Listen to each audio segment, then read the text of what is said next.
زندگی ایک مختصر سا دورانیہ ہے اور ہم نے یہ زندگی کاٹ کے گزار کے اپنے اللہ کی حضور فرض عمل لے کے پیش ہونا ہے۔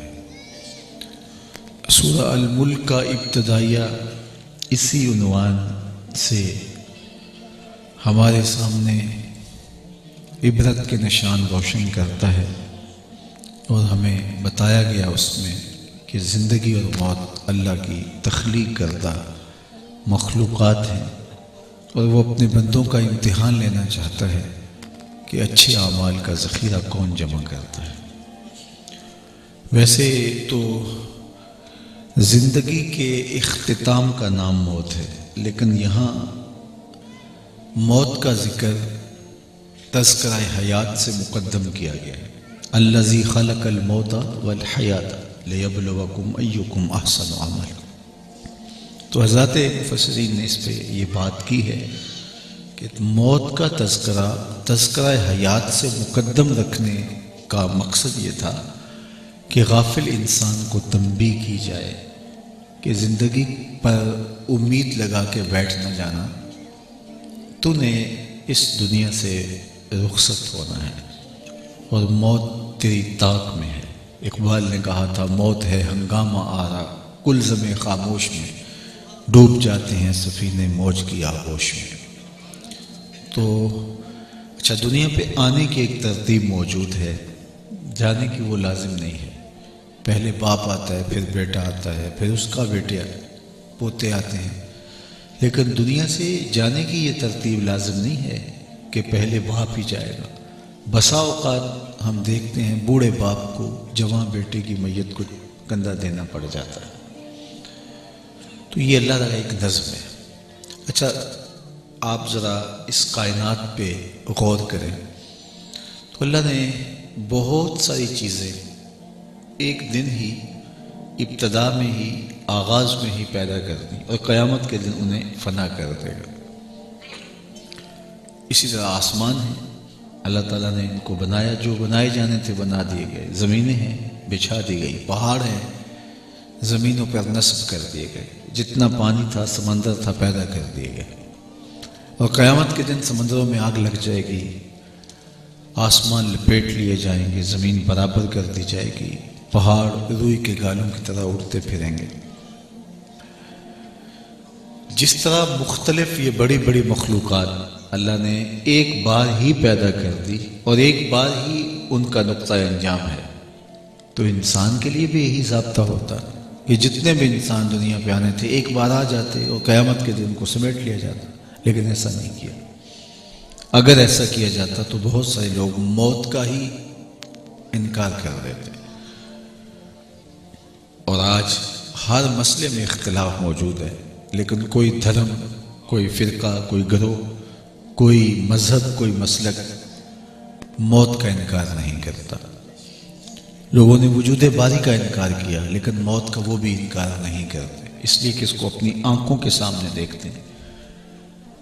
قافلہ حیات سے بچھڑتے ہوئے لوگ ہم خود اپنی نگاہوں سے ان کا مشاہدہ کرتے ہیں، ہم سے جدا ہوتے ہیں، ہم خود لوگوں کو لحد میں اتار کے واپس پلٹتے ہیں۔ تو یہ اس نے اس لیے رکھا تاکہ ہمیں آخرت کی تیاری کرنی آسان ہو۔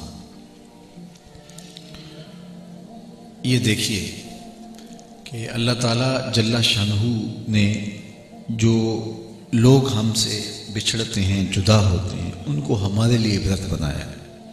حضرت امام غزالی علیہ رحمہ نے یہاں ایک بڑی خوبصورت بات لکھی، فرماتے اللہ نے مرنے والوں کے ذریعے سے پسماندگان پر احسان کیا۔